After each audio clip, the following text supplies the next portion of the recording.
gunung ini udah disalahgunakan gitu. Jadi sebenarnya versi mereka nggak suka ada aktivitas pendakian gitu. Mungkin aktivitas kalau pendakian doang ya wayahna gitu. Cuma karena di sini tuh banyak disisipin hal-hal yang nggak benar gitu. Hal yang nggak benernya salah satunya kayak pemujahan, pesugihan, dan juga nyari ilmu.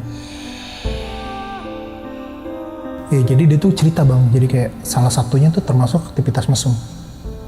Jadi kata dia, kok orang sekarang kayak nggak menghargai banget mereka mesum di tempat kayak gini, gitu. Dan ternyata itu jadi aktivitas yang menurut sebagian anak muda tuh kayak keren-kerenan, ngerti nggak? Jadi kayak gue berani loh.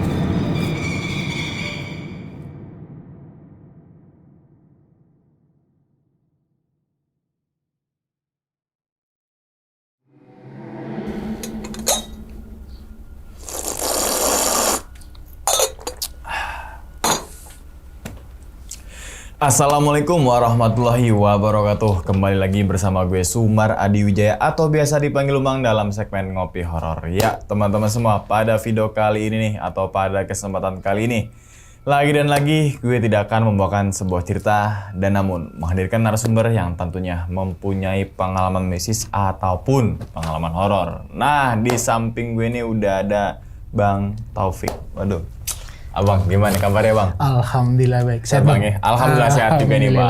Nah, Sehat. salam untuk teman-teman dan juga keluarga di rumah nih, Bang Topik nih. Thank you Bang. Nah, sebelum Bang Topik mau membagikan pengalamannya gitu kan, kami ngucapin terima kasih banyak nih. Sama-sama. Oke. Jauh-jauh dari Bogor.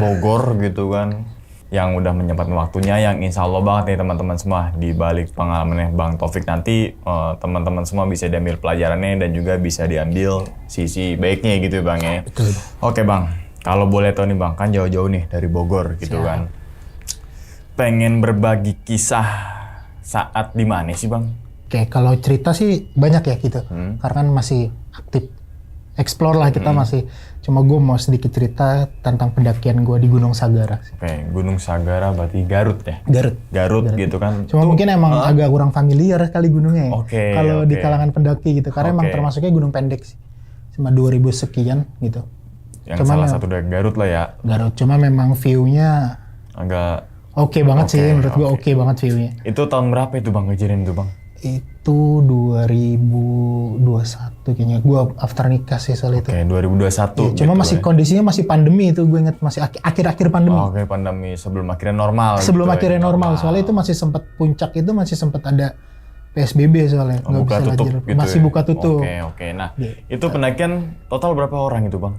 Berdua Sama siapa? sama istri. Oh, sama istri. Emang suka naik gunung juga istri? Atau Itu gimana? jadi sebenarnya tuh gue mau pensiun tadi. tapi- Oke lah cari tempat yang dieksplor, cuma nggak harus naik gunung gitu. Ya ketemunya Ya itu ya. hobi naik gunung juga. Ya. Frekuensi gitu. Iya jadi ya. Oke. Nah, kalau boleh tahu Soalnya lagi Bang. kita juga dulu sama honeymoon Cermai. Cermai. Berdua juga. Pokpok coy Cermai. Enggak lah gila. Oke. Belum seberani itu.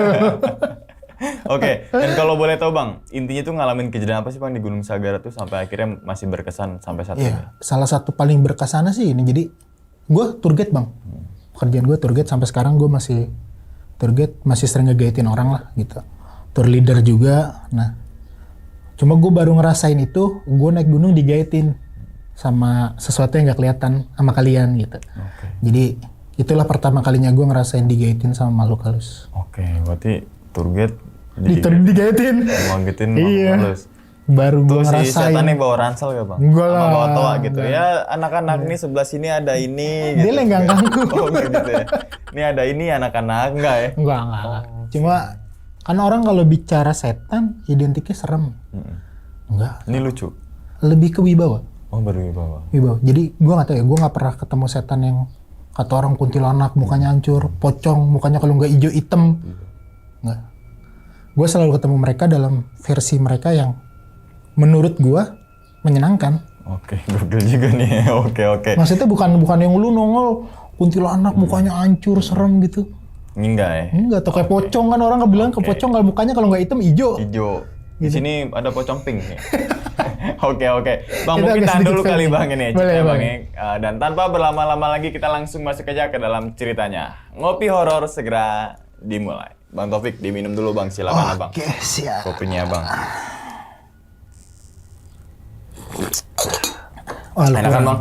Karena kalau kopi tuh belakangnya harus Ada ahnya. Kalau ahnya banyak jangan di sini. Sana aja. Oke, langsung aja kita sikat.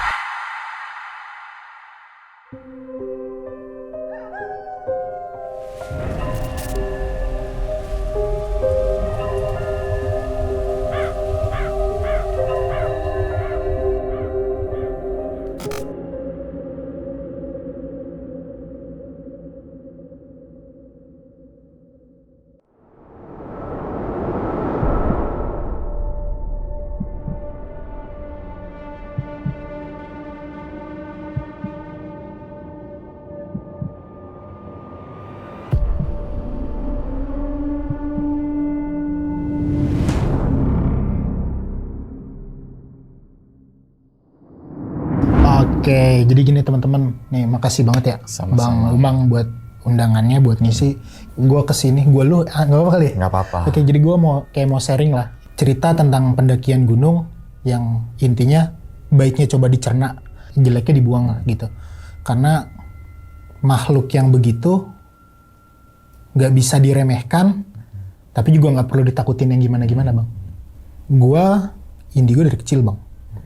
Udah cuma kan percaya nggak orang indigo itu selalu diketawain sama temennya. Kenapa tuh? Dibilang halu. Karena kita ngeliat apa yang nggak mereka lihat Bang. Gitu.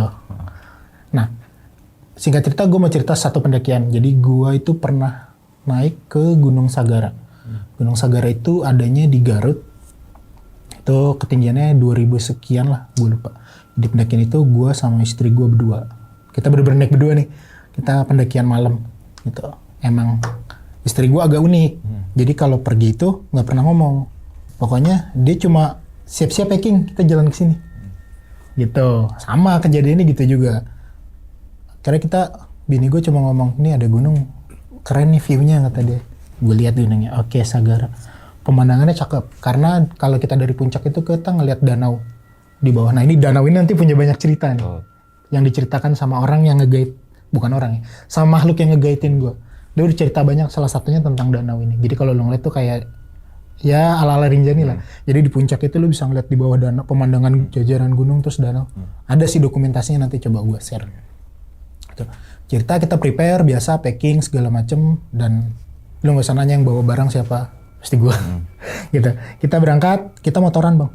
Itu perjalanan sekitar, gue berangkat itu habis subuh. Sampai di sana itu asar. Jadi itu tadi gue bilang karena puncak itu masih ditutup. Jadi gue nanjak itu, gue lewat jalur alternatif puncak 2. Mungkin yang tahu itu Sukamakmur. Jadi Sukamakmur itu alternatif puncak, tembusnya di Cianjur. Kalau nggak salah di Taman Bunga, tembusnya Taman Bunga. Gitu. Nah di perjalanan ini emang udah nguras fisik banget. Karena jalur itu bener-bener hancur Bang jalannya. Kalau sekarang udah bagus. Dulu itu hancur banget jalan Sukamakmur itu hancur banget. Pokoknya bini gue pengen ngeluh lah.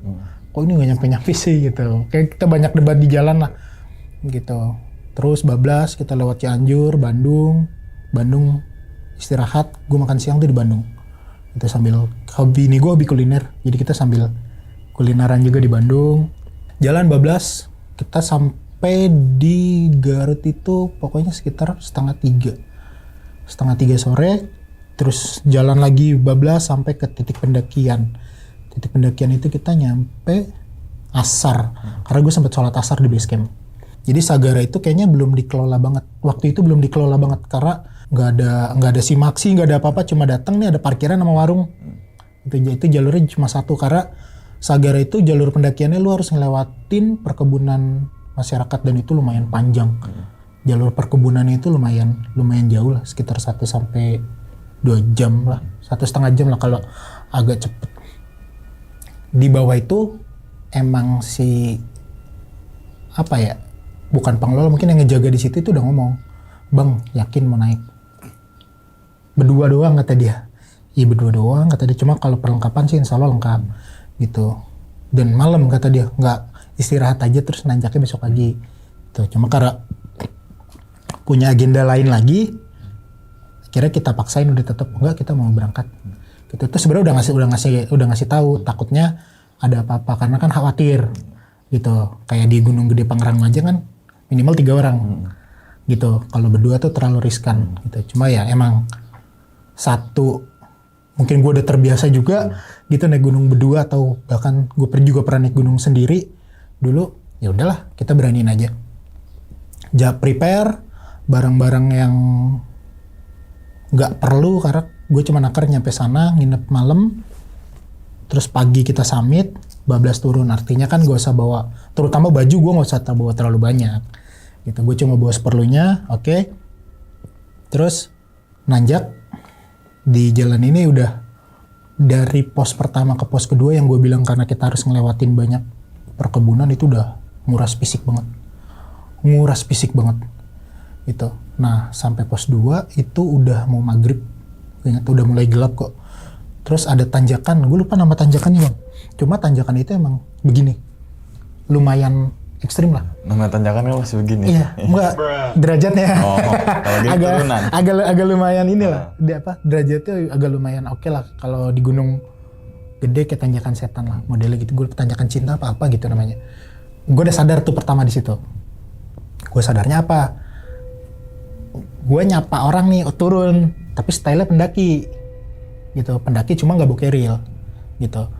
Gue negor, bini gue nggak ngerespon apa-apa. Kan kita biasa kalau ketemu pendaki lain di jalur pasti negor kan. Gue negor, bini gue di depan, gue di belakang. Kok bini gue nggak ngerespon sama sekali gitu. Nah masuk maghrib udah mulai hawanya beda ya. Kalau gunung tuh maghrib hawanya udah dinginnya beda deh. Jalan, nah mulai nih berasanya kayak ada yang ngikutin.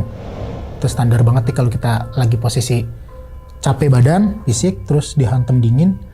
Apalagi pendakian malam itu kan sebenarnya emang gak dianjurkan bang, karena kita rebutan oksigen sama tanaman ya. Otomatis fisik tuh bakalan lebih capek. Terus sampai di pos 2, lagi-lagi gue duduk, di depan itu ada 2 orang. Jadi kan dia kayak area gitu ya. Duduk gue bini gue, di sini ada yang duduk juga 2 orang. Tapi sama bini gue juga nggak ngerespon kalau di situ tuh ada orang.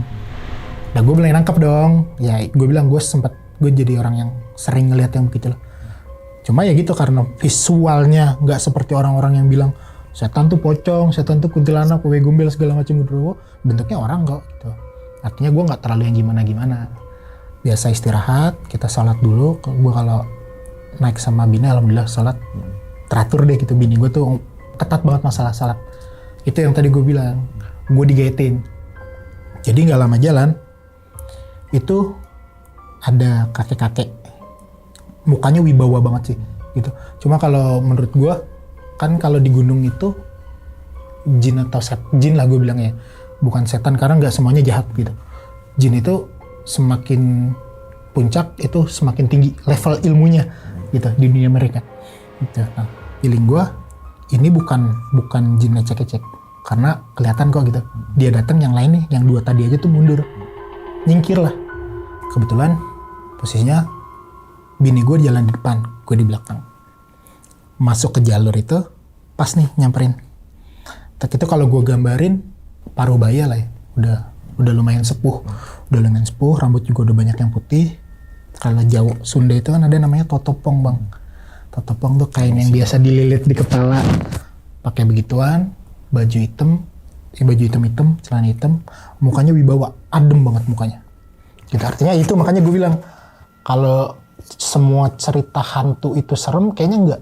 Karena gue menemukan versi lainnya mereka, gitu. Mereka itu bukan suatu hal yang menyeramkan banget, gue ditanya enggak. Di situ udah mulai tuh. Jadi sebelumnya yang gue masuk ke jalur itu sepanjang jalan gue ditemenin sama lebah. Gue udah feeling bang, kalau udah ada, kan kalau pendaki tuh biasanya nih ngerasain bang, lagi jalan didampingin. Gue nggak tahu hewannya apa, biasanya burung hitam jalak tuh biasanya. Nah gue nih tawon, dan itu bener-bener rapat ngikutin. Sebenarnya dari situ udah mulai feeling doang sih gitu. Nah di sana temu tuh, assalamualaikum. Gue kalau ketemu yang begitu, ketika ketemu dia langsung assalamualaikum, berarti gue langsung merasa dia pasti ada di posisi jin baik. Jadi kalau jin itu dibilang jahat semua, setan gitu, enggak bang. Gitu. Ternyata dari sisi mereka itu ada yang baiknya juga. Mereka sama kayak kita. Jadi kehidupan mereka itu sama kayak kita bang. Mereka reproduksi, mereka juga ada, kalau di kita sekolah, pendidikan, mereka itu juga ada pasar, makanya kayak lu denger cerita pasar setan gitu kan. Pasar setan identiknya di mana sih? Lawu, pasti dong. Enggak bang. Semua gunung punya pasar setan. Karena semua gunung itu punya aktivitas yang nggak kelihatan gitu. Dan aktivitas itu sama kayak kita. Ada sekolahnya, ada setannya. Cuma mungkin ada pasarnya pas di jalur pendakian gitu. Jadi orang yang lewat karena aktivitas spiritualnya di situ tinggi, dia merasakan dan dia melihat.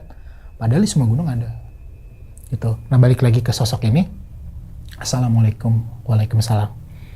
Oke, dia nggak boleh nyebutin namanya sih. Intinya, saya yang nungguin di sini, gitu. Boleh nggak saya nemenin? Kata dia. Kan gue langsung berpikir ada something nih pasti nih. Ada something antara dia mau ngejailin gue, nyasarin gue nih, itu versi negatifnya gitu. Antara dia mau nyasarin gue nanti di jalur, atau memang bener-bener bukan bersahabat ya, artinya saling tukar informasi gitu. Nah, jalan antar gunung tuh punya koneksi alam gaib atau enggak gitu, karena dia langsung nebak Akang yang dulu di Gunung Gede gitu. Itu karena gue dulu punya cerita juga di Gunung Gede bang. Jadi Gunung Gede itu lumayan ekstrim lah, intinya ekstrim banget lah, maksudnya gue sampai lumpuh 8 bulan tuh di Gunung Gede. Gue disuruh nikah sama jin, sama penghuni sana lah, itu udah wah pengalaman yang wah banget lah buat gue gitu. Dan dia tahu, iya mbah, karena gue udah tahu dia lembut di situ, artinya dia yang dituakan di situ. Gue nggak mau ngebuka cerita gue yang itu, gitu. Gue langsung to the point. Jadi mbah mau ngapain, maksudnya gitu. Dari jauh saya udah ngerasain, kata dia, ada yang mau datang gitu. Saya mau cerita gitu. Gue sambil jalan. Dia tuh nyeritain banyak hal lah. Yang mungkin kalau bagi sebagian orang nggak masuk di akal. Tapi itu ada. Gitu. Nah itu yang dibilang makhluk-makhluk yang nggak kelihatan sama kita. Dia cerita sama gue. Gue nanya di bawah. Di atas itu kan kita kelihatan danau ya mbah? Iya, itu danau apa? Gue bilang. Dia ngejelasin gunung ini udah disalahgunakan gitu. Jadi sebenarnya versi mereka ini mereka nggak suka ada aktivitas pendakian gitu. Mungkin aktivitas kalau pendakian doang ya wayana gitu. Cuma karena di sini tuh banyak disisipin hal-hal yang nggak benar gitu. Hal yang nggak benernya salah satunya kayak pemujaan, pesugihan, dan juga nyari ilmu. Jadi gunung itu tuh disakralkan sama warga sekitar sebagai tempat untuk pesugihan dan cari ilmu gitu. Sampai dia cerita, jadi dulu ada satu orang emang niatnya jelek banget. Kalau versi mereka jelek banget gitu. Nah gue curiga nih, mungkin jinnya jin Islam gitu ya. Jadi dia tuh kayak yang apa ya, nggak suka banget karena niatan orang ini naik gunung itu nyari ilmu. Ini ada satu orang, dia sendiri nggak nyebutin ini dari mana. Cuma yang jelas ini orang pada akhirnya dihilangkan sama mereka. Dihilangkan tuh hilang bang, disasarin, dan gue nanya terus dibuang kemana? Enggak, itu biar jadi rahasia kami. Intinya biar jangan ada orang lagi yang kesini untuk nyari ilmu gitu, karena bukan tempatnya gitu. Jadi di danau itu tuh udah disalah kaprahin banget. Jadi warga sekitar itu minta hasil bumi lewat situ bang. Jadi ngasih apa sih sesajennya tuh ke sana gitu. Nah padahal dia sendiri ngomong bang, sebenarnya kan yang begitu-gitu adanya dari Gusti Allah, bukan dari kami gitu. Nah ini makanya gue tertarik, akhirnya gue ngeladenin dia jalan. Oh ini sharing nih, ini gue bakal dapat ilmu nih. Artinya ilmu yang bermanfaat gitu, bermanfaat buat gue gitu, bisa jadi pelajaran buat gue gitu. Dia ngejelasin banyak hal bahwa manusia tuh nyari apa sih gitu di sini. Lu ngapain gitu bawa sesajen ke sini, minta ini minta itu. Toh padahal kalau lu dikabulin juga yang ngabulin bukan gue gitu. Ya, itu emang kuasanya Gusti Allah gitu. Nah dia sempat ngomong soalnya nanti kalau bisa di bawah bilangin ke orang-orang bawah gitu. Tapi kan gue mikir bang, ini kan adat istiadat tempat gitu. Artinya gue juga kayak yang gila gue harus ngomong buat ngerubah adat istiadat suatu daerah tuh enggak lah, bukan topoksi gue maksudnya gitu. Cuma gue tetap akan menyampaikan mungkin ke segelintir orang gitu bahwa ada pesan lo dari ini gitu. Nah rencana gue memang gue mau cerita nanti di bawah sama yang jaga parkir nih, si orangnya nih yang menjaga posnya gitu. Gue udah rencana.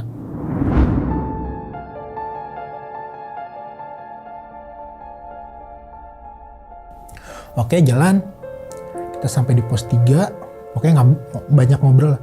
Di pos 3 nah gue ketemu nih sama pendaki lain gitu, udah agak tenang lah gitu, karena kan kalau udah ketemu pendaki lain, karena gue sepanjang jalur tuh berdua bang, berdua. Nah di pos 3 mulai ketemu sama pendaki, gue masih inget namanya Bang Mahmud. Bang Mahmud, sehat kan lu bang? Jadi dia ini tour guide bang, dia tour guide, dia masih aktif, dia nge-guide memang wilayah Bandung sama Garut gitu. Bang berdua aja kata dia. Iya bang berdua aja. Serius bang berdua aja kata dia. Ya iya bang kita berdua doang gitu. Jadi di bayangan mereka nih kan jarak kita ternyata nggak jauh gitu. Nah versinya dia nih belakang ini rame gitu. Jadi makanya dia make sure banget beneran cuma berdua tadi. Iya berdua. Jadi di bayangan mereka nih suara di belakang ini banyak. Sampai ngobrol lah, kenalan biasa kalau kita di gunung kan say hello lah. Ngobrol, dia juga ngomong, bang, kayaknya kalau mau ikut rombongan kita deh. Takutnya kenapa-napa, kata dia. Karena kan ini malam bang, kata dia tuh, pos 3 tuh isya lah. Ini malam bang, lu yakin, kata dia. Kenapa bang emang? Iya soalnya tadi kita di jalan juga banyak diganggu lah. Banyak diganggu karena itu gunung itu belum terlalu familiar buat pendakian. Jadi dia di jalan juga bilang, gue juga banyak diganggu bang di jalan, kata dia. Lu diganggu gak di jalan, kata dia. Ya ada sih, cuma nggak sampai yang bikin kita down atau bikin kita enggak kok, masih bisa diatasi lah gitu. Ngobrol sama dia banyak. Nih si kakek ini nggak ada nih, gue nggak tahu nih kemana nih. Dia cuma pamit doang sebentar. Waktu si kakek itu nggak ada nih, itu banyak bang. Itu banyak makhluk begitu, gitu. Tuh kayak yang apa ya? Kita tuh kayak topeng monyet gitu ditonton ini. Karena itu pendaki itu nggak banyak, gue inget banget gue cuma berdua. Si Mahmud itu gue lupa 3 atau 4 orang gitu. Kita banyak. Itu banyak bang. Ngeliatin kita gitu. Gue gak tahu deh mereka mau ganggu atau mau apa. Nah singkat cerita, karena gue sama bini gue baru nyampe, gue mau istirahat dulu. Dia izin duluan. Bang, kita duluan deh ya, kata dia. Lu yakin gak mau bareng, kata dia. Gak apa-apa, kata gue. Gak apa-apa. Nah, mereka nanjak. Bablas, nah si kakek ini datang lagi nih. Itu dia datang, itu yang sekeliling setan bang, hilang bang, bener-bener bless. Si kakek ini datang, makanya gue dari situ langsung berpikir, wah bisa jadi si kakek ini kalau bahasa kita mah jakam nih. Nah si kakek ini pentolan nih di sini nih. Kira gue nerusin lagi pendakian. Ya jadi dia tuh cerita bang, jadi kayak salah satunya tuh termasuk aktivitas mesum. Jadi kata dia, kok orang sekarang kayak nggak menghargai banget mereka mesum di tempat kayak gini, gitu. Dan ternyata itu jadi aktivitas yang menurut sebagian anak muda tuh kayak keren-kerenan, ngerti nggak? Jadi kayak gue berani loh. Itu kan apa ya? Ngerusak banget tempat. Gimana sih lu ngerasain orang ngelakuin itu gitu? Dan mereka bilang risih. Kami yang di sini tuh risih dengan aktivitas yang begitu gitu, dengan orang yang naik gunung bawa musik box kenceng gitu. Ya kan kita punya alam masing-masing, kenapa diganggu juga gitu intinya. Jadi dia ini kayak menempatkan dirinya ini sebagai teman sharing, artinya gue juga jadi nggak canggung bang. Panjang jalan itu kita ngebahas lagi bang. Jadi dia kayak nanya ke gue tuh, kan Akang dulu diminta kawin sama jin. Jadi gue dulu suruh kawin bang sama jin. Kenapa ditolak? Kata dia. Padahal kan kalau diterima, pasti satu sakti mandraguna bang, pasti. Itu kalau lo ngeliat orang-orang sakti di kita itu rata-rata awalnya pasti nikah sama jin. Menurut gue sih begitu gitu. Karena gue denger cerita dari makhluk yang begitu juga begitu. Padahal kan itu bisa sakti mandraguna dan kekayaan itu udah pasti bang. Gitu. Karena kan gue dulu di maharnya tuh waktu gue disuruh kawin sama jin itu petian isinya emas batangan tuh. Itu dikasih tahu titiknya, kalau lo mau ambil aja. Gitu. Cuma kan gue dulu sampai gue sakit itu kan parah lah intinya. Sampai gue pernah ngerasain bang, nggak tidur 3 hari, hampir 3 hari. Itu rasanya udah mau gila. Itu udah bener-bener badan tuh udah ngawang gitu, kayak udah gak ada pikiran tuh, kosong gitu. Makanya gue kemarin sempet lihat seliweran di podcast, ada orang cerita, ada lu pasti ngeliat lah di podcast, ada satu mantan paranormal, karena dia ceritanya dulu gitu. Saya tidur 7, 8, 9 hari biasa aja, nggak mungkin kalau nggak nyabu. Beneran dong. Lu orang tidur 7, 8 hari nggak mungkin, beneran dah. Karena gue ngerasain sendiri gitu. Nggak tidur hampir 3 hari aja bang, palaknya mau pecah bang, bener-bener kembeng. Gitu, makanya gue bilang, ya dulu saya juga hampir mau nyerah, karena gue dulu hampir mau nyerah bang. Karena dulu yang ngobatin gue itu ngomongnya gitu kan, terima atau tolak. Nah kalau tolak ini konsekuensinya cuma 2, antara kamu mati, kamu meninggal, sama kamu gila. Jadi nggak ada pilihan sembuh bang. Tapi kan itu versi mereka, bukan versinya Allah. Gitu. Nah, gue tetap punya keyakinan gue pasti bisa sembuh. Nah gue cerita sama dia, enggak mbak, saya yakin saya bisa sembuh, karena kan semua penyakit itu kan Allah yang nurunin. Gitu. Jadi saya nganggapnya ini bukan masalah kawin dengan jin ya mbak, tapi lebih ke ini tuh penyakit gitu. Dan yang namanya penyakit, Allah itu menurunkan penyakit beserta obatnya gitu. Jadi nggak mungkin nggak ada pilihan sembuh gitu. Dan qadarullah bisa kok. Ternyata gue sampai di tahapan ternyata sembuh kok gitu. Dan sampai sekarang nggak ada bekasnya gitu. Kaki gue ada sih bekasnya. Kaki gue normal lagi, cuma emang jadi agak panjang sebelah bang. Jadi gue kan dulu kaki kiri. Jadi kalau gue diri itu, kalau lu negesin, kaki gue dengklang emang. Kaki kiri gue agak lebih panjang sedikit. Gitu, gue ngerasain kok kalau jogging. Nah, dia langsung ngomong, nah harusnya tuh manusia begitu. Gitu. Manusia itu harusnya menyerahkan semuanya ke Allah. Makanya yang tadi saya bilang, kata dia, kenapa orang kesini tuh pada minta ini itu. Gitu. Kan gue awalnya takut dijebak bang, pertanyaan. Karena kan kita nggak bisa percaya 100% sama omongan makhluk begitu bang. Ini pengalaman gue ya. Kita tuh nggak bisa percaya 100%. Gitu. Karena sebaik-baiknya mereka bisa jadi seburuk-buruknya manusia. Gitu. Gue tetap masih takut disesatkan lah gitu. Tapi di situ obrolannya oke, menurut gue, karena dia ngomong, ini loh kata dia, harusnya begini. Manusia itu yang menyerahkan semuanya ke Allah. Bukan malah minta ke makhluk. Seperti kami, kan kami yang menciptakan juga Allah. Gitu. Pun ada yang bisa ngasih, misalkan ngasih kekayaan, ngasih ini, itu kan pasti ada imbalannya. Itu jatuhnya kayak barter aja, nggak ada orang yang cuma-cuma. Makanya ada yang namanya tumbal, ada yang namanya sesaji. Itu kan kita sebenarnya cuma barter aja, itu kita sebenarnya jual beli kata dia. Bukan kita ngasih cuma-cuma, nggak ada kok orang yang bersekutu sama setan dikasih cuma-cuma tuh nggak. Jalan itu bener-bener, jalan tuh nggak berasa. Jadi badan capek itu bang, bukan karena nanjak. Jadi kalau kita coba ditanya anak-anak indigo deh. Kalau mereka, indigo itu ada beberapa sub bang kalau menurut gue. Jadi ada yang cuma bisa merasakan. Nih, gue juga dulu merasakan doang dari hidung. Karena gue dari hidung, dari penciuman, gue udah bisa tahu bang, ini makhluk apa. Dari baunya. Gitu. Nah, ada yang memang bisa melihat. Nah, yang tahap tertingginya ini komunikasi. Tahap tertingginya nanti. Jadi ada yang bisa berkomunikasi. Tahap tertingginya ada yang bisa nyuruh. Nah, nyuruh ini padahal kalau kita konotasikan di bahasa manusia, nyuruh itu kan berarti dia berkuasa atas yang disuruh. Padahal bukan. Ya itu yang tadi gue bilang. Itu melalui perjanjian. Entah nanti dengan tumbal atau dengan sesaji. Gitu. Nah, ya balik lagi tadi, fisik gue itu habis buat komunikasi sebenarnya. Jadi yang capek itu bukan badan sebenarnya gitu. Cuma kayak lemes aja gitu. Tapi badan masih nanjak. Nanjak kita sampai ke, gue lupa pos 4 apa pos 4 atau pos 5 gitu, kita buka tenda. Nah, itu teman-teman udah nyampe di situ duluan. Nah, kita ngobrol-ngobrol. Nah, si kakek ini pamit lagi. Biasa gue gelar tenda, bersih-bersih. Kan gue prioritasin bini gue dulu ya. Bini gue nih biar aman dulu nih. Gitu, beres-beres, siapin tenda, pijitin kakinya dulu, udah. Bini gue istirahat, gue keluar. Nah, gue ngobrol lagi nih sama si Mahmud ini nih. Gimana bang perjalanan, kata dia. Aman bang, nggak ketemu yang aneh-aneh, kata dia. Enggak, alhamdulillah kok aman. Gue juga nggak mungkin lah nyeritain dengan situasi yang begitu ke mereka. Takutnya kalang kabut juga mereka kan. Ya tadi jalan adalah, kata dia, yang ganggu-ganggu sedikit gitu, kata dia. Nah ya udah, kata gue, bang udah malam lah, istirahat yuk, kata dia. Besok mau summit jam berapa, kata dia. Kalau gue kayaknya kemungkinan gue ngejar sunrise, kata dia. Gue summit sekitar jam 3 lah, kata dia. Kayaknya gue enggak deh bang, gue gimana bini gue. Karena kan ya gue harus maksimalin dulu istirahat bini gue. Balik ke tenda, udah kita istirahat, tidur. bangun pagi, gue emang bangun biasa subuh ya. Habis sholat bini gue masih capek lah, ngajak naik nih teman-teman, yuk summit yuk kata dia, biar kebagian, biar turunnya nanti nggak sendirian kata dia.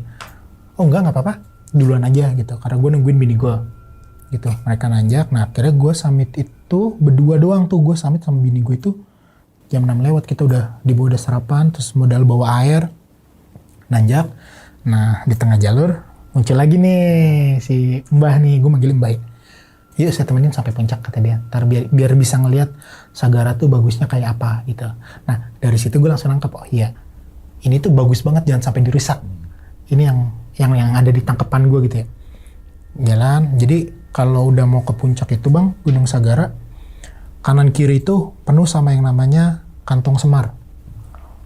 Bunga kantong semar, itu banyak banget bang sepanjang jalan. Dan itu bagus banget emang, karena vegetasinya masih rapat, karena belum terlalu banyak dijamah orang. Nanjak, sambil cerita-cerita sedikit lah gitu, sambil didampingin lah intinya. Sampai atas, puncak, itu orang udah pada selesai foto-foto lah, orang udah agak terang kok. Udah selesai foto-foto, nah gue tuh baru nyampe, gue istirahat. Nah, gue dikasih lihat sama dia, Mas itu danaunya, kata dia. Itu bagus banget bang, beneran. Hitungan gue ya, kalau untuk di Jawa Barat itu gunung cakep banget. Jadi kita tuh puncak, belakangnya itu latarnya perbukitan, kan Garut tuh emang terkenal identiknya perbukitan. Banyak buat perbukitan, terus danau tuh. Nah ini danau ini yang dia bilang disakralkan sama orang sini, padahal harusnya nggak begitu gitu. Harusnya nggak begitu. Better lu doa ke Allah supaya panen lancar daripada lu ngasih saji kami. Gue di situ ngomong ke dia begini, Mbak, bukannya memang setan itu begitu ya? Artinya setan itu kan memang pengennya digituin sama orang gitu. Jadi kayak pengennya dikasih sesajen, pengennya. Ya enggak semua jin itu setan, kata dia. Maksudnya enggak semua jin itu jahat gitu. Di kita juga ada mas, kata dia. Di kita juga ada kan, kata jin muslim lah, intinya jin yang memang taat lah, kata dia gitu. Nah jadi jin ini terbagi dua bang, maksudnya. Ada yang memang suka ngejerumusin orang, nih yang dibilang setan atau iblis. Ada yang memang ya hidupnya dia sama kayak kita, diciptakannya manusia dan jin untuk beribadah kepada Allah, ya sama gitu. Nah kayaknya ini bagian dari yang diciptakan itu untuk menghamba ke Allah gitu. Enggak, Kang, kata dia, enggak semuanya, kata dia. Kita kenapa milih ke gunung, kenapa jin itu banyaknya adanya di gunung-gunung gitu. Kita bicara yang jin baik ya, makanya nggak bakal ketemu. Kalau yang masuk ke daerah-daerah pemukiman itu rata-rata pasti jin jahat, atau yang dibilang setan, atau yang dibilang iblis. Karena tugas mereka menyesatkan manusia. Kalau kita enggak, kalau jenis kami enggak, kami tuh ya udah memang sengaja justru menjauh gitu. Kami tuh menjauh dari manusia gitu, ya udah. Jadi beragama masing-masing. Nah, kenapa manusianya yang nyamperin kami gitu, permasalahannya gitu. Jadi kita tuh nggak nyaman dengan sekian banyaknya aktivitas di sini tuh, kita nggak nyaman gitu. Dan jadi serba salah, kata dia. Kalau kita diemin, artinya kan mereka misalkan sambil naruh sajen atau apa, kan doa mereka ya Allah Maha Pengabul gitu, tetap didoakan dong. Kalau kita diemin aja, misalkan udahlah biarin aja gitu, tapi doa mereka terkabul dengan panen yang bagus segala macam, kan otomatis mereka akan melanjutkan itu. Karena dengan asumsi bahwa wah doa gue dibantu nih sama penunggu sini. Tapi kalau misalkan kita tolak, misalkan sesekali kita gagalin gitu, misalkan panennya atau apa dengan cara kita gitu, manusia ini sifatnya aneh. Dia bukannya malah berpikir buat menjauh, malah berpikir buat nambahin sesajennya gitu.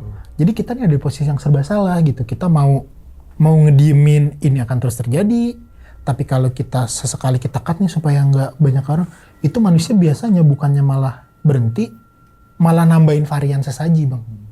Gue nanya lagi, terus kalau kayak gini kan, di sini kan pasti ada satu orang yang dituakan gitu. Artinya kan semua ritual itu ada pawangnya. Jadi kayak ada juru kuncinya lah. Kenapa enggak ini sama juru kuncinya? Kata dia. Nah dia langsung ngomong lagi bang. Nah itu juru kuncinya embel-embel. Bahasa kitanya embel-embel. Jadi si juru kuncinya ini nggak tahu deh maksudnya levelnya gimana. Jadi dia ini cuma bisa komunikasi sama yang jin yang jahat bang.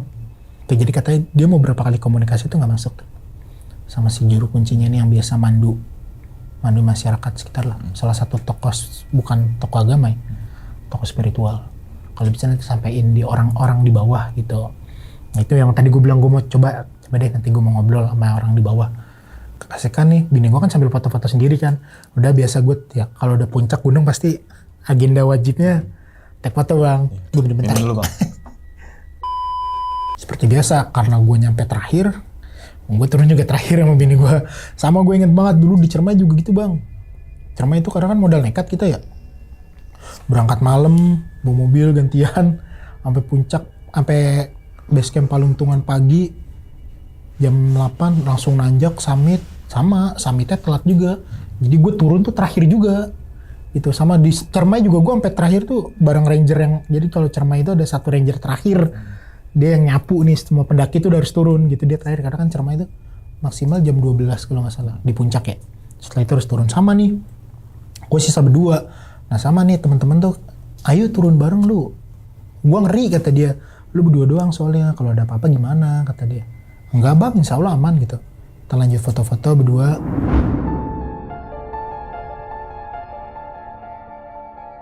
Mulai perjalanan turun, masih dengan obrolan yang menurut gue nggak masuk akal gini bang. Maksudnya kan kayak orang kalau ketemu setan itu identiknya pasti ngerasa takut bang, takut atau serem atau dia yang tadi gue bilang dia munculin dengan wajah. Enggak, gue kayak yang nyaman aja gitu. Makanya gue bilang ini pengalaman berkesan buat gue tuh itu. Jadi mereka menampilkan wujudnya di depan gue itu bukan dengan sosok yang mengerikan, tapi dengan sosok yang penuh kehangatan, penuh kelembutan. Makanya gue bilang kenapa berkesan ya ini. Pertama kalinya gue diskusi sama mereka tentang hal-hal yang berkaitan dengan kaitannya tuh dua sisi, dari sisi manusia juga dari sisinya mereka. Temenin tuh turun cerita lagi, intinya dia ngasih banyak nasihat lah. Jadi kayak orang tuh harusnya ke gunung gak harus yang gagah-gagahan, nyepelein gitu. Apalagi gue jadi nangkep, maksudnya belakangan ini kan banyak orang-orang kayak bikin konten ya kan. Sorry ya gue gak mau nyebut ya orangnya, intinya banyak lah konten kreator yang kayak nantangin, tau gak sih, terkesan nantangin gitu. Wah gue nih berani gitu, ada yang naik gunung sendiri, ada yang bikin konten setan-setanan lah di hutan bohongan gitu. Yang begitu bang, ini hasil sharing gue sama dia, itu sometimes bakalan kena bang. Lu boleh tanya deh, kalau orang-orang yang bikin konten-konten begitu, kalau dia lagi sendiri gitu, tanya deh, lu ngerasa bersalah gak sih bikin konten ini? Jawabannya bang, jauh di dalam hatinya pasti ngerasa bersalah. Dan dia tahu, mungkin gak sekarang gitu balasannya, tapi sometimes bakalan balik bang yang begitu bang. Karena kan, iya, mereka kan makhluk yang mudah tersinggung bang. Mereka tuh mudah banget tersinggung. Kalau yang masuk klasifikasinya setan atau iblis ini, gampang banget tersinggung. Gitu. Dan sometimes itu pasti bakal balik. Entah ke dia atau nanti ke keluarga dia atau ke anak dia gitu. Jadi sharing kita tuh begitu bang. Nah jadi pendakian itu tuh kayak obat gitu. Karena kan after gue udah lumpuh itu kayak gue udah lost contact sama yang begitu bang. Guanya jadi apatis, guanya jadi nggak mau lagi berhubungan karena gue trauma gitu. Karena gue udah trauma, gue udah nggak mau lagi berhubungan sama yang gitu. Nah cuma itu tuh kayak jadi angin segar gitu. Ternyata dunia mereka tuh punya sisi yang lain gitu, punya sisi yang lain yang belum gua gali. Yang selama ini gua gali kan sisi yang tadi yang gua bilang setan itu serem, setan itu menakutkan, setan itu menjerumuskan gitu. Ternyata enggak, dia punya sisi lain bang, sisi lain yang ya kodarulahnya gua ketemu gitu yang sama yang bisa menjelaskannya gitu. Karena kalau kita nanya ke orang kayaknya nggak ketemu deh. Turun sampai di bawah, pokoknya sambil istirahat tuh di pos terakhir tuh sebelum masuk ke jalur perkebunan warga tuh ntar ada kayak tempat buat rehat gitu. Gue udah sama bini gue sambil istirahat, gue pamit. Karena gue gak terlalu mau nunjukin sama bini gue. Nah sebenarnya bini gue tuh agak kepo juga, di jalan pulang dia sempat ikut nanya. Jadi kan kayak bini gue, lu pasti lagi ngobrol sama gituan ya kata dia. Jadi bini gue udah tahu gue gitu. Ih biasa ada yang dampingin gitu. Maksudnya ada yang ngajak ngobrol kata dia. Ya itu coba tanyain dong sejarah gunung ini gitu. Nah kalau sejarah gunung sih si Mbak itu gak mau terlalu banyak cerita, intinya ini gunung tuh nggak berbahaya, cuma memang aktivitas bangsa mereka tuh, jadi Sagar itu kan ada beberapa bukit bang, emang aktivitas terpusatnya mereka tuh ada di Sagaranya justru. Gitu. Jadi kalau kita dia bilang kalau misalkan nanti lewati jalur sana itu nanti ketemu tuh yang keramaiannya ya itu mungkin yang dibilang orang pasar setan gitu. Jadi ada satu trek lagi gitu. Nah itu tuh yang aktivitasnya padat gitu. Nah situ gue sengaja jadi mau buang air dulu. Buang air tuh gue sambil buang air cuma gue sambil pamit gitu. Makasih udah dikasih tahu deh, maksudnya dikasih tahu tentang gimana sih harusnya kita berperilaku yang baik gitu di gunung. Terus makasih juga udah dibukain matanya bahwa banyak hal-hal yang selama ini kita kira tentang mereka tuh ternyata salah gitu. Nah turun gue nggak ngerasa capek sama sekali. Turun tuh udah fresh banget. Gue nggak tahu kenapa gue di beberapa kali pendakian terakhir itu bang kayak gue kesalak tuh tektok nggak tahu ya kayak nggak ngerasain capek bang. Jalan aja gitu pulang juga nggak yang ngos-ngosan gitu, nggak yang kayak sama terakhir gue waktu ke Ijen itu bener-bener nggak berasa, alhamdulillah maksudnya nggak berasa capek atau drop gitu, enggak, karena itu kan gue balik gue langsung bablas bang sampai Bogor lagi naik motor lagi. Di bawah habis bersih-bersih, bini gue orangnya agak utik, pas banget lagi panen bawang, bini gue mau nyari bawang dulu lah tadi, nyari bawang. Nah gue sempet ngobrol sama yang penjaga di bawah, mau nanya dong. Nanya apa? Itu naik berdua aman kata dia. Dia turun terakhir juga berdua. Iya berdua. Di belakang udah nggak ada lagi. Kayaknya sih udah nggak ada. Gitu. Karena gue weekday itu gue inget banget. Jadi bukan weekend. Jadi emang agak sepi. Aman bang, nggak ada yang gimana-gimana. Cuma mau nanya-nanya aja. Enggak bang. Lu pasti ketemu sesuatu kata dia. Lu jangan bohong sama gue. Gue tahu kata dia. Gue nyengir doang. Iya ketemu apaan bang kata dia. Gue cerita dong. Ada yang nemuin tadi kakek-kakek. Wah simbah ya kata dia. Udah tua orangnya kata dia. Iya, nah kalau kata orang dulu itu yang nungguin gunung sini bang, kata dia. Nah, dia nggak benerin sih itu, ngebenarkan kalau ada sosok si kakek ini memang. Jadi cerita dari orang tua dulu mereka, gitu. Nah, gue coba ngulik masalah itu tadi, masalah pesugihan di danau yang itu, bang. Emang orang-orang sini masih pada ini bang, kata dia. Iya, kalau orang yang masih kulot banget mah, masih bang, masih banyak yang pada ini, masih banyak yang masih saja lah. Gitu minta keberkahan lah jatuhnya kayak sedekah bumi kata dia. Nah itu bang tadi kata Simba tuh kalau bisa gitu dikurang-kurangin kata dia. Iya gimana kata dia, namanya adat istiadat kata dia kan, orang sini juga nggak ngerasa terganggu gitu. Nah gue balik lagi gue juga nggak harus memaksa dia bang gitu ya kan, artinya gue nggak harus memaksa dia buat mengiyakan bahwa ini tuh benar, enggak gitu kan. Ini tetap adat istiadat di tempat masing-masing, ya biar jadi adat istiadat masing-masing gitu. Kita berhak memberitahu tapi tidak berhak merubah bang gitu. Ya biarkan aja mereka berjalan dengan ininya gitu, berjalan dengan sebagian semestinya, tapi kita udah ngasih tahu. Gue cuma nyampein gitu dong. Tadi udah makasih ya kata dia, udah diingetin kata dia, tapi yang penting mah nggak kenapa-kenapa kan kata dia. Enggak kenapa-napa, dan pastiin bang jangan ada yang ngikut kata dia, soalnya beberapa waktu lalu ada yang ngikut bang pendaki, yaitu gue nggak tahu deh yang dibilang pendaki yang mesum atau yang pokoknya yang nyeleneh di sana dah, itu katanya ada yang ketempelan sampai pulang gitu, dan itu harus balik lagi ke gunung itu dilepasin di tempat dia nempelnya. Jadi gue lupa deh di pos berapa gitu, jadi dia ketempelannya di pos itu, dipulanginnya harus ke pos itu, dan itu harus ada yang dampingin si sesepuh situnya kata dia gitu. Cuma pastiin deh bang kata dia biar nggak ada yang ikut kata dia. Gue nyampe itu kan sekitar asar lagi, gue turun sampai bawah tuh asar, jangan sampai ada yang ikut. Enggak bang, nggak ada, insya Allah nggak ada yang ikut kok kata gue, aman. Udah kita lanjut perjalanan pulang, alhamdulillah sampai rumah tuh selamat bang, nggak ada kurang apa-apa, terus nggak ada yang ikut, bini gue juga sehat walafiat, maksudnya nggak ada yang gangguan dari itulah.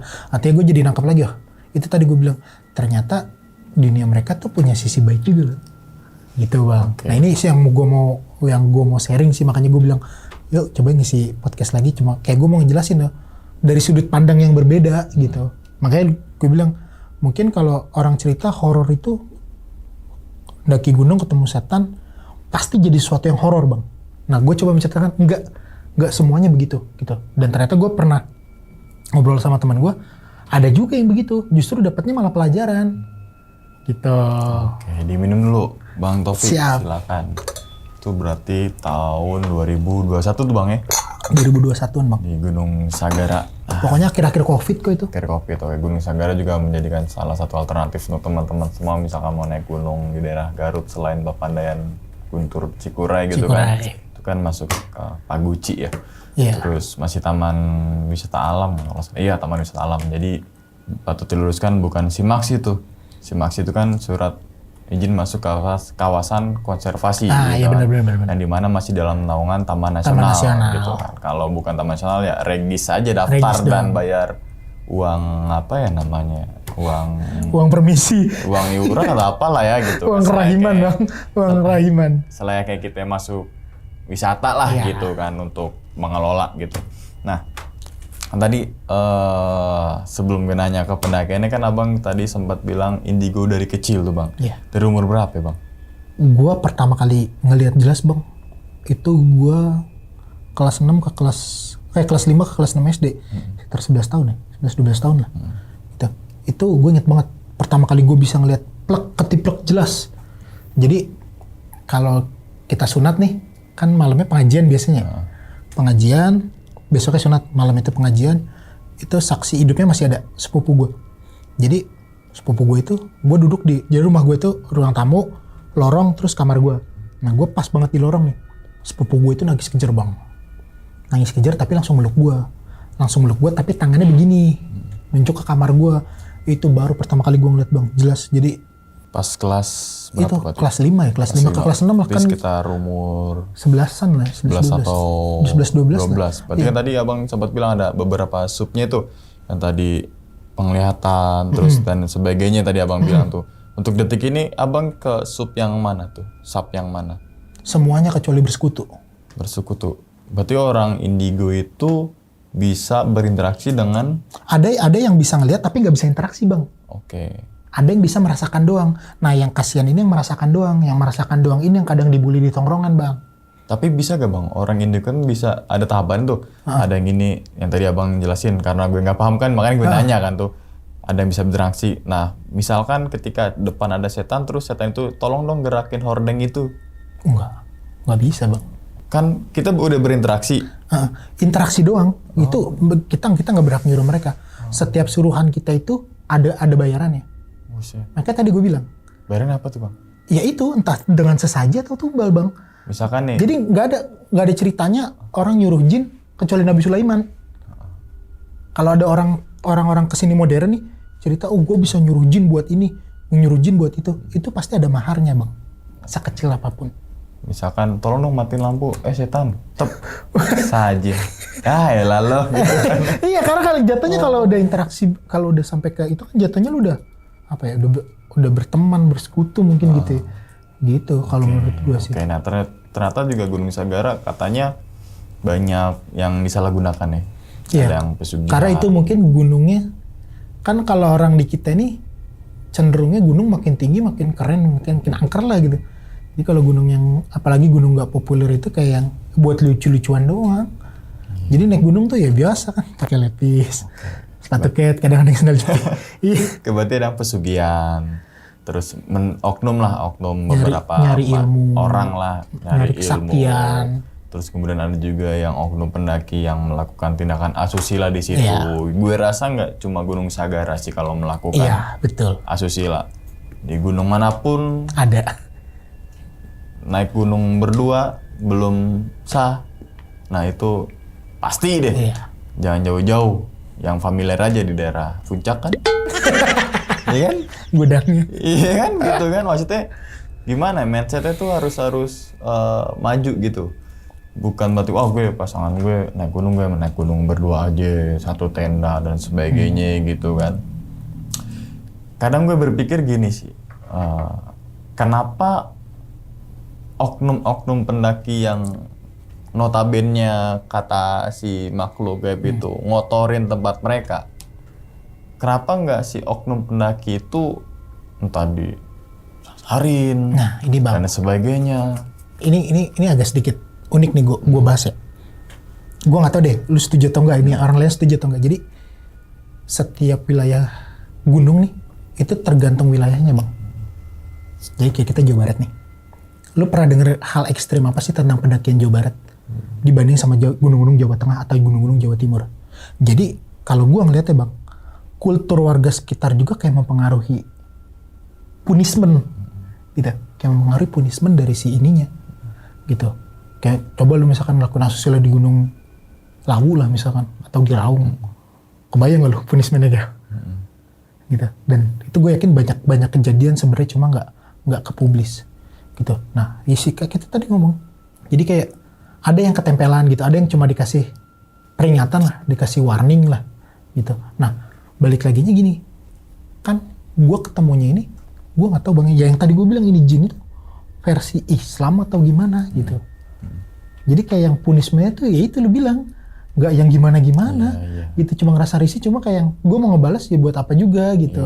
Tapi mungkin sometimes ada juga kali anggotanya yang kesel kan, maka tadi cerita ada yang pulang ketempelan katanya harus dibalikin lagi gitu. Oke, berarti misalkan gue masukin tadi, gue sambungin yang kenapa nggak oknum pendaki gunung ini yang mesum dan lain sebagainya sasarin, tapi sebagai gue pelaku pendakian juga gitu kan, nggak mungkin juga sih ketika pendaki itu nyasar gara-gara setan. Karena tuh human error itu sendiri, pendaki itu sendiri mungkin misalkan dia lagi drop gitu kan, terus pikirannya buyar, bukan buyar sih, pikirannya cepat-cepat sampai bawah, asupan energinya kurang, minumnya kurang, ada jalur bercabang, asal ambil aja. Tapi gitu ada kan. juga bang, ada juga yang, karena gue ngalamin sendiri. Gimana tuh? Bini gue tuh udah, waktu gue ke Cermai, bini gue tuh ngomong, jangan siul mulu, ngapa kata dia. Karena gue suka jahil ya, suka siul gitu. Itu ya gue turun disasarin bang, Cermai itu. Gara-gara apa nih sasarin? Entah karena gue lagi ngebanyol sama bini gitu. Lagi siul, ada jalur, sini aja. Berarti gara-gara siulan, bukan gara setan. Enggak, karena depan gue ada orang yang masuk ke jalur itu. Orang apa setan? Bukan orang. Berarti setan. Ya kan gue ngikutin dia dong. Tapi gue anehnya apa bang? Ternyata yang disasari ke jalur itu bukan gue doang. Itu 3 rombongan, gue inget banget. 3 rombongan tuh, jadi gue nyampe sana, di belakang gue nih ada yang ngikutin gue, rombongan juga nih. 3 orang, anak SMA, gue inget banget. Sana kayak jalur salah nih gue bilang nih. Karena gue ngeliat, kan kalau abang ngerti lah, kalau orang biasa naik gunung, udah bisa baca punggungan bang. Jadi kan secara nggak langsung kita tahu nih punggungan ini nih harusnya kita adanya di sebelah sana, kenapa kita adanya di sini gitu. Dan sama ada lagi satu rombongan lagi tuh sekitar 7 apa 8 Nyasar orang. juga. Nyasar juga. Dia rombongan berikutnya siul-siul juga. Nah itu gua nggak tahu. Kalau yang belakang, yang 3 orang emang ngikutin gua. Nyul-nyul juga. Enggak ngikutin gua, maksudnya nyasarnya jalannya ngikutin gua gitu. Tapi ada gak bang pendaki yang meninggal di gunung gara-gara setan? Sepengetahuan abang.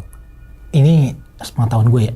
Karena kan kalau gue ke arah yang makhluk astral bukan porsi gue kan, karena gue nggak tahu kan, tapi kan sedikit sharing nih, karena gue nggak tahu menau, karena gue berpikir logika gitu. Iya. Kan. Tadi lu bilang benar.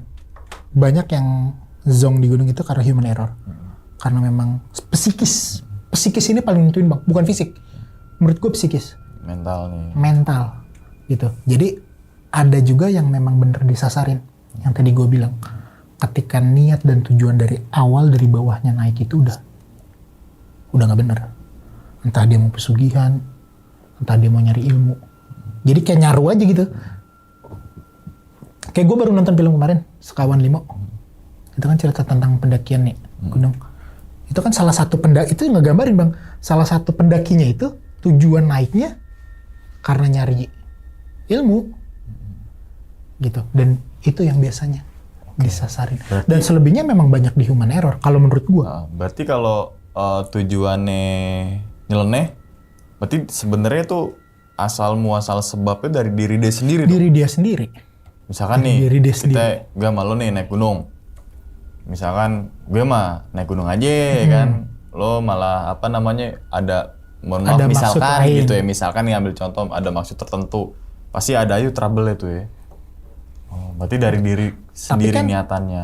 Tapi balik lagi, ada juga yang sukses. Nah itu yang gue bilang, di-approve lah istilahnya, gue pengen bersekutu sama jin. Di-approve malah sing. Di-approve malah jadi, itu yang gue bilang. Orang yang pada nyembah. Banyak kan pesugihan di gunung mana bang, sepengetahuan abang? Kalau di kita masih Kawi bang. Kawi. Kawi masih. Kawi? Masih oke lah. Oke. Kalau Kenapa untuk gunung ya, Nangkawi? kalau untuk pantai ya pantai selatan. Oke. Kan tadi Pelabuhan Ratu itu. Oke, kan tadi abang bilang gunung-gunung ini merupakan tempat bersemayamnya jin muslim. Tapi kenapa di Gunung Enggak muslim Kawi? doang, artinya mereka yang memang sengaja ngejauh gitu. Artinya ada, maksudnya ada juga yang jenisnya setan gitu, maksudnya yang jahil, cuma mayoritasnya mereka gitu karena mereka sengaja ngejauh gitu. Jadi kayak mereka tuh kayak gue nggak mau keusik aja gitu kan, lulu gua gitu. Sebenarnya pesugihan itu ada apa enggak? Ada. Ada. Dengan cara-cara tertentu. Lu pernah denger gak sih bang? Orang miara tuyul kaya. Terus jadi kalau yang gue pelajari nih, lu misalkan ini miara tuyul lah pesugihannya. Terus lu kaya nih, kaya raya nih. Nanti di generasi lu berikutnya bang, di generasi lu nih, itu bakalan miskin semiskin-miskinnya. Karena hartanya udah ditarik ke lu. Ini dari yang gua tahu ya. Sorry kalau salah koreksi. Yang gua tahu gitu. Jadi sebenarnya harta yang lu dapat itu ya harta generasi setelah lu.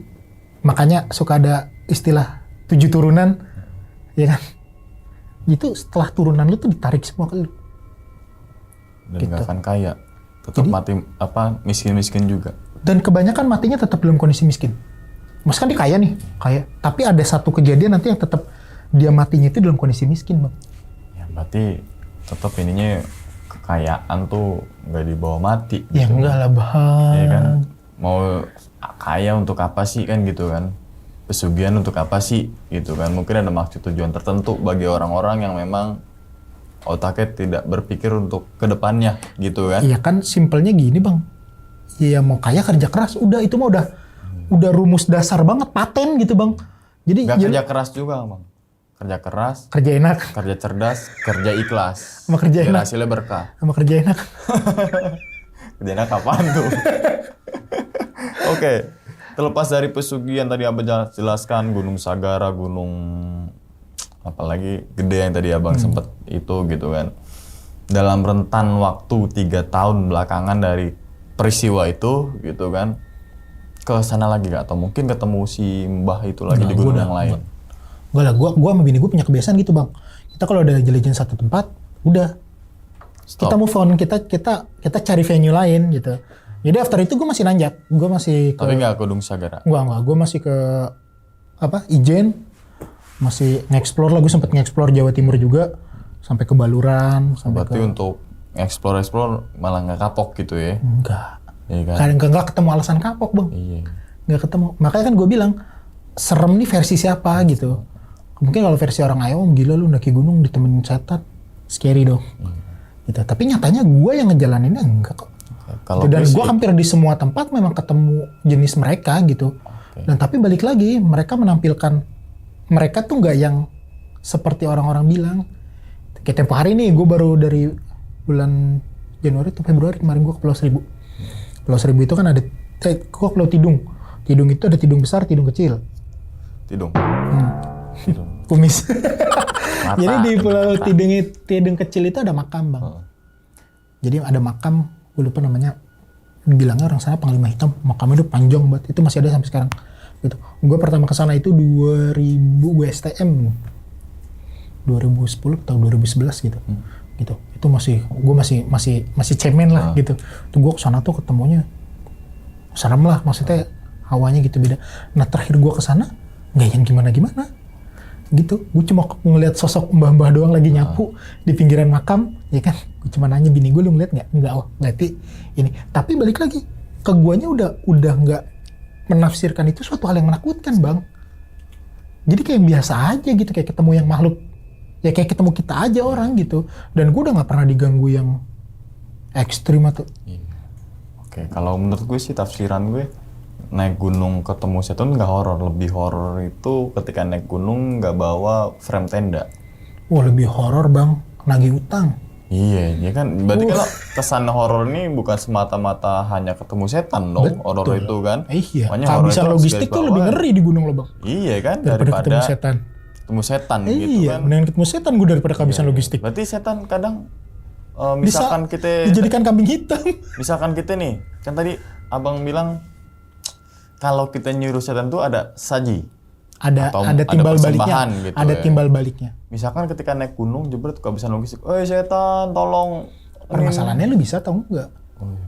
Ada berarti ada cara-cara khusus itu lagi? Berarti? Bukan, artinya kan itu tuh kayak bawaan aja. Kayak bawaan ada dalam diri lu aja gitu. Ya ada yang karena hasil nyari, itu yang gue bilang, orang betapa. Itu akhirnya dia kayak dikasih nih sama setan, yaudah lu boleh kenal sama gue gini. Akhirnya jadi sakti gitu. Ada yang memang keturunan. Kalau gue kayaknya keturunan. Karena sama nyokap gue juga. Nyokap gue, nenek gue sama gitu. Sering lihat yang begitu. Gitu. Jadi ada yang versi memang bawaan, keturunan. Ada juga yang memang yang ngerti bawaan lahir. Bawaan lahir tuh orang tuanya gak begini, dia doang yang begini. Gitu. Jadi beda-beda juga gitu cara nginiin ya. Cara nyikapinya gitu ya. Maksudnya cara ngedapetin buat kemampuan bisa ngelihatnya bang. Gitu. Ada juga yang minta sengaja dibukain mata batin. Gitu. Nah yang gue belum paham sampai sekarang kan, gue pernah dengar ucapan gini. Orang yang bisa ngelihat setan itu cuma orang yang di dalam badannya ada setannya. Berarti lo ada setan nih. Bisa jadi, walau alam. Iya kan? Iya benar, walau alam. Logiknya gitu bang. Iya. Yang bisa Untung ngelihat. gue gak bisa lihat setan. Wah alhamdulillah gak ada setannya gue. Iya. Logik lu masuk gak? Seneng gue. Logik lu masuk gak? Makasih lu bang atas statementnya lu bang. Gue jadi seneng lu. Enggak, tapi dulu. Logik lu masuk gak? Yang bisa ngelihat mereka ya cuma bangsa mereka. Iya. Karena kita kan terbentur dimensi. Dia wujud halus, kita wujud nyata. Kalau Dan ada gue orang pernah bang, manusia gue pernah yang bang, melihat ada setan, hidup di dunia paralel bang. Kalau gue bilang dunia paralel. Jadi paralel itu setengah gue di dunia kita, setengah gue di dunia mereka. Jadi aktivitas manusia gue ngeliat, aktivitas mereka gue ngeliat. Ya itu yang gue bilang hampir gila bang. Oke. Itu kita ngeliat semua tuh. Makanya gue bilang nih, lu bilang kuntilanak serem, pocong serem, genderuwo serem. Ya basically kalau mata kita serem, bener nggak? Lu setuju nggak? Kalau lu ngeliat gambaran kuntilanak gitu, di gambarnya mukanya hancur, bener serem nggak? Aslinya mereka jauh lebih parah dari itu bang. Aslinya mereka. Asli makhluk itu. Iya. Kan mereka tuh menyerupai bang. Mereka menyerupai apa yang ada di pikiran kita. Iya. Makanya setan. Pikiran kita. Makanya setan bule pada pakai jas. Iya. Bener. Karena mindset mereka begitu. Kita nggak akan nemuin kuntilanak kali kita nggak bakal nemuin kuntilanak kali di sana kan? Karena kan mindset di sananya udah. Ya juga ya. Kadang kalau setan di luar negeri ada setan nggak ya? Ada, tapi kan bentuknya lu perhatiin. Di Cina mampir. Berarti di pikirannya dia cerdas. Di kita kan karena itu di kita mikirinnya itu. Kenapa setan identik dengan rambutnya berantakan, terus kainnya lusuh? Enggak juga. Temen gue juga banyak kan yang cerita yang ketemu kuntilanak pink. Entah di bleaching atau apa kan. Pocong Vulkados. Gitu. Oke bang, sebelum ditutup dong videonya bang. Kira-kira pengen disampaikan nggak bang untuk teman-teman semua atau pesan untuk teman-teman semua yang mungkin mau naik ke Gunung Sagara atau yang lain, Gunung Sagara terutama sesuai topik. Intinya sih gini sih bang, kan kalau gue dulu tuh kita pecinta alam lah, pasti basic banget tuh diajarin 3 hal kan. Jangan bunuh apapun kecuali waktu, jangan tinggalkan apapun kecuali jejak. Terlalu gue lupa nih. Pokoknya ada 3 tuh. Apa tuh? Jangan tinggalkan apapun kecuali jejak, jangan bunuh apapun kecuali waktu. Jangan. Iya pokoknya ada 3 jangan. Berarti baru 2 nggak 3. Ulangi lagi coba. Jangan bunuh apapun kecuali waktu, jangan tinggalkan apapun jejak, jangan ambil apapun kecuali gambar. Ada 3 poin itu tuh ya. Jadi itu mah masih gue pegang dan cobalah naik gunung tuh bijak gitu, artinya janganlah dalam diri kita tuh ngerasa kayak gue pengen naklukin, itu salah banget tuh bang. Gitu. Lu bukan naklukin gunungnya, sebenarnya lu naik gunung tuh lu naklukin diri lu sendiri bang.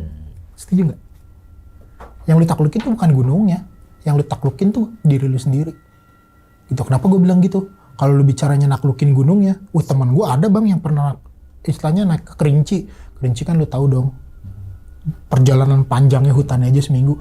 Berarti kan kalau jatuhnya dia naklukin gunungnya harusnya gede, nggak ada apa-apanya dong. Pangrango nggak ada apa-apanya kan? Di Pangrango tepar bang. Iya. Berarti yang ditaklukin bukan gunungnya, diri dia sendiri. Kalau Amel ditaklukin calon mertuanya.